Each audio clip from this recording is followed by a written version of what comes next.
Makhluk hidup yang merupakan objek kajian di dalam biologi dapat dipelajari pada berbagai tingkat organisasi kehidupan, mulai dari yang paling sederhana sampai yang paling kompleks.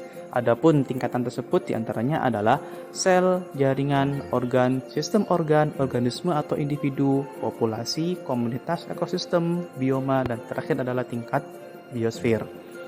Adapun tingkatan yang paling sederhana itu adalah sel. Nah, sel di sini itu dimaknai bahwa objek biologi itu kalau kita cermati, makhluk hidup itu bisa berbentuk makhluk hidup sel tunggal, misalnya adalah bakteri. Maka di sini kita pelajari pada tingkat sel. Adapun kalau kita mengamati makhluk multiseluler, kita ambil contohnya adalah satu sel otot. Maka nanti kalau kita amati sel otot itu merupakan kajian pada tingkat sel. Nah, ketika beberapa sel otot itu bekerja sama, maka akan menjadi suatu jaringan disebut dengan jaringan otot.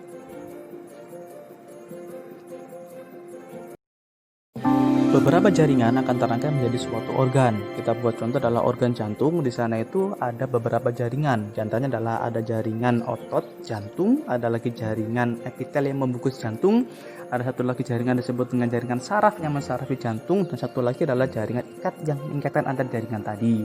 Nah, organ jantung bersama dengan organ pembuluh darah bersama dengan organ darah maka menjadi suatu sistem disebut dengan sistem peredaran darah. Sistem peredaran darah bersama dengan berbagai sistem yang lain maka menjadi suatu organisme atau tersebut sebagai individu. Satu individu tunggal disebut dengan individu. Kalau itu ada beberapa individu yang sejenis maka disebut dengan populasi. Kita buat contoh adalah populasi belalang.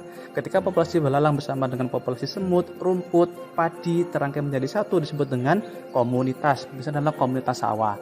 Nah, ketika komunitas sawah ini itu berinteraksi dengan faktor abiotik seperti tanah, cahaya, air, kemudian suhu, kelembapan, maka menjadi suatu ekosistem. Misalnya adalah ekosistem sawah. Baik, salah satu tingkatan organisasi kehidupan di dalam objek biologi yang berupa makhluk hidup itu adalah tingkatan bioma. Bioma sendiri dimaknai sebagai satu area yang luas di bumi yang terdiri dari beberapa ekosistem yang karakteristiknya dipengaruhi oleh iklim dari bumi itu sendiri.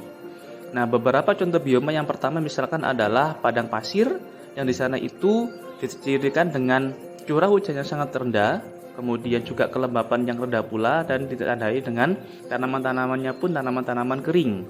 Nah, satu contoh yang lain adalah dari bioma hutan hujan tropis yang seperti kalian amati di sekitar saya ini, tempat saya tinggal ini, yang dicirikan dengan tumbuhannya sangat beraneka ragam, kemudian curah hujannya sangat tinggi, kemudian pula kelembapannya pun juga sangat tinggi.